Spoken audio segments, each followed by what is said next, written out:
আসসালামু আলাইকুম। আজ মঙ্গলবার ৩০শে পৌষ, ১৩ই রজব, ১৪ই জানুয়ারি। বাংলাদেশ বেতার রাজশাহী। স্থানীয় সংবাদ পড়ছি মাহমুদ শওকত। বগুড়ায় পল্লী উন্নয়ন একাডেমি এর উদ্যোগে দেশের প্রথম মধুর হাটের উদ্বোধন করা হয়েছে। এ উপলক্ষে গতকাল একাডেমির আইসিটি ভবনে বাংলাদেশে মধু উৎপাদন, প্রক্রিয়াজাতকরণ ও বাজারজাতকরণের সমস্যা ও সম্ভাবনা শীর্ষক এক সেমিনারের আয়োজন করা হয়। এতে প্রধান অতিথি ছিলেন পল্লী উন্নয়ন একাডেমি বগুড়ার মহাপরিচালক ড এ.কে.এম. অলিউল্লাহ। অতিরিক্ত মহাপরিচালক ড আবদুল্লাহ আল মামুনের সভাপতিত্বে ও সহকারী পরিচালক সুস্মিতা তাসনিমের সঞ্চালনায় বিশেষ অতিথি ছিলেন শিক্ষা স্বাস্থ্য উন্নয়ন কার্যক্রমের নির্বাহী পরিচালক সাকিউল মিল্লাত মোর্শেদ, একাডেমির যুগ্ম পরিচালক দেলোয়ার হোসেন। এ সময় এর মহাপরিচালক বলেন, মধুর হাটটি সপ্তাহের প্রতি সোমবার এর হোলসেল মার্কেটে বসবে। ন্যায্য মূল্যে নিরাপদ ও খাঁটি মধু মানুষের কাছে পৌঁছে দেওয়ার জন্যই এই আয়োজন। তারুণ্যের উৎসব উপলক্ষে রাজশাহীর মোহনপুরে দিনব্যাপী পণ্য প্রদর্শনী, পিঠা উৎসব ও বালিকাদের দড়ি খেলা অনুষ্ঠিত হয়েছে। গতকাল উপজেলা প্রশাসনের উদ্যোগে এই অনুষ্ঠানের আয়োজন করা হয়। এই উৎসবে স্টলে স্টলে হাতের তৈরি পণ্য, নানা জাতের কৃষি ফসল ও বাহারি ধরনের পিঠার পসরা সাজিয়ে বসেন ক্ষুদ্র উদ্যোক্তারা। এ সময় উপস্থিত ছিলেন মোহনপুর উপজেলা নির্বাহী অফিসার আয়েশা সিদ্দিকা, উপজেলা কৃষি কর্মকর্তা কামরুল হাসান ও যুব উন্নয়ন কর্মকর্তা সাইদ আলী রেজা। এদিকে ৬টি প্যাভিলিয়ন ও ১০০টি স্টল নিয়ে বগুড়ায় মাসব্যাপী শিল্প বাণিজ্য মেলার উদ্বোধন করা হয়েছে। সাংবাদিক ইউনিয়ন বগুড়ার আয়োজনে গতকাল সন্ধ্যায় শহরের ঠনঠনিয়া হাসপাতাল মাঠে আনুষ্ঠানিকভাবে মেলার উদ্বোধন করা হয়। উদ্বোধন শেষে আলোচনা সভা অনুষ্ঠিত হয়। সাংবাদিক ইউনিয়ন বগুড়ার সভাপতি গণেশ দাসের সভাপতিত্বে ও সাধারণ সম্পাদক আবু সাইদের সঞ্চালনায় এতে প্রধান অতিথি ছিলেন বগুড়ার অতিরিক্ত জেলা প্রশাসক সার্বিক মোহাম্মদ মেজবাউল করিম। অনুষ্ঠানে বগুড়া জেলা বিএনপির সভাপতি রেজাউল করিম বাদশাহ, অতিরিক্ত পুলিশ সুপার সুমন রঞ্জন সরকার, বগুড়া চেম্বারের ভারপ্রাপ্ত সভাপতি সাইরুল ইসলাম বিশেষ অতিথির বক্তব্য রাখেন।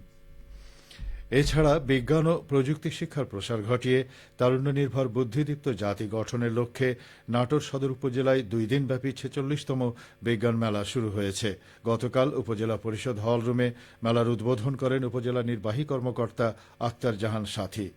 মেলায় উপজেলার ১৫টি শিক্ষা প্রতিষ্ঠানের শিক্ষার্থীরা তাদের উদ্ভাবিত বিজ্ঞান প্রকল্প প্রদর্শন করছে। এ সময় শিক্ষার্থীদের জন্য বিজ্ঞান বিষয়ক সেমিনার, অলিম্পিয়াড ও কুইজ প্রতিযোগিতার আয়োজন করা হয়। এদিকে সিংড়া উপজেলায় ২ দিনব্যাপী বিজ্ঞান মেলা গতকাল উপজেলা পরিষদ হল রুমে শুরু হয়েছে। উপজেলা নির্বাহী অফিসার মাজহারুল ইসলাম মেলার উদ্বোধন করেন। রাজশাহী বিশ্ববিদ্যালয়ের সেন্ট্রাল মসজিদ সহ ৭টি আবাসিক হলে পবিত্র কোরআন পড়ানোর ঘটনার প্রতিবাদে গণকোরআন তেলাওয়াত কর্মসূচি পালিত হয়েছে। গতকাল বিকেলে শহীদ মিনার প্রাঙ্গণের মুক্ত মঞ্চে রাজশাহী বিশ্ববিদ্যালয় দালওয়া কমিটি এই কর্মসূচির আয়োজন করে। কর্মসূচিতে উপস্থিত শিক্ষার্থীরা পবিত্র কোরআন থেকে তিলাওয়াতের মাধ্যমে এই ঘৃণ্য কাজের প্রতিবাদ জানান। তারা বলেন, এই ঘটনা মুসলমানদের উস্কে দিয়ে সাম্প্রদায়িক দাঙ্গা বাঁধানোর পরিকল্পিত চক্রান্ত। এ সময় তারা এর শান্তিপূর্ণ প্রতিবাদ জানিয়ে দোষীদের দৃষ্টান্তমূলক শাস্তি দাবি করেন। অনুষ্ঠানে অন্যদের মধ্যে উপস্থিত ছিলেন বিশ্ববিদ্যালয়ের উপ-উপাচার্য অধ্যাপক ড মোহাম্মদ মাইনউদ্দিন। এ সময় তিনি বলেন, এই ধরনের অপকর্মের মাধ্যমে একটি মহল শিক্ষাঙ্গনকে অস্থিতিশীল করতে চায়, তবে শিক্ষার্থীরা শান্তিপূর্ণভাবে চক্রান্ত নস্যাৎ করেছে। কর্মসূচিতে প্রায় ৪ শতাধিক শিক্ষক শিক্ষার্থী অংশগ্রহণ করেন। পরিচ্ছন্ন বাসযোগ্য যানজটমুক্ত পাবনা শহর বিনির্মাণে সম্মিলিত শ্রমিক শ্রেণীর করণীয় শীর্ষক মত বিনিময় সভা অনুষ্ঠিত হয়েছে। পাবনা জেলা ট্রাক, ট্যাঙ্ক লরি ও কাভার্ড ভ্যান শ্রমিক ইউনিয়নের উদ্যোগে গতকাল বিকেলে শহরের বীর মুক্তিযোদ্ধা রফিকুল ইসলাম বক্কুল স্বাধীনতা চত্বরে এই সভা অনুষ্ঠিত হয়। জেলা মোটর শ্রমিক ইউনিয়নের সভাপতি ফিরোজ খানের সভাপতিত্বে সভায় প্রধান অতিথি ছিলেন জেলা প্রশাসক মফিজুল ইসলাম। অনুষ্ঠানে পাবনা পৌর প্রশাসক ও অতিরিক্ত জেলা প্রশাসক জাহাঙ্গীর আলম, পাবনা জেলা ট্রাক মালিক সমিতির সাধারণ সম্পাদক রুহুল আমিন বিশ্বাস রানা ও পাবনা জেলা মোটর মালিক গ্রুপের সাধারণ সম্পাদক আব্দুল মমিন বিশেষ অতিথির বক্তব্য রাখেন। নওগাঁর ধামইরহাটে তারুণ্যের উৎসব উদযাপন উপলক্ষে উপজেলা প্রশাসনের আয়োজনে ট্যালেন্ট হাট পুষ্টি বিষয়ক অলিম্পিয়াড কর্মসূচি অনুষ্ঠিত হয়েছে। গতকাল ধামইরহাট বালিকা উচ্চ বিদ্যালয়ে কর্মসূচির উদ্বোধনী অনুষ্ঠানে প্রধান অতিথি ছিলেন উপজেলা নির্বাহী অফিসার মোহাম্মদ মোস্তাফিজুর রহমান। অলিম্পিয়াডে উপজেলার বিভিন্ন শিক্ষা প্রতিষ্ঠানের শিক্ষার্থীদের অংশগ্রহণে কুইজ রচনা ও বিতর্ক প্রতিযোগিতা অনুষ্ঠিত হয়।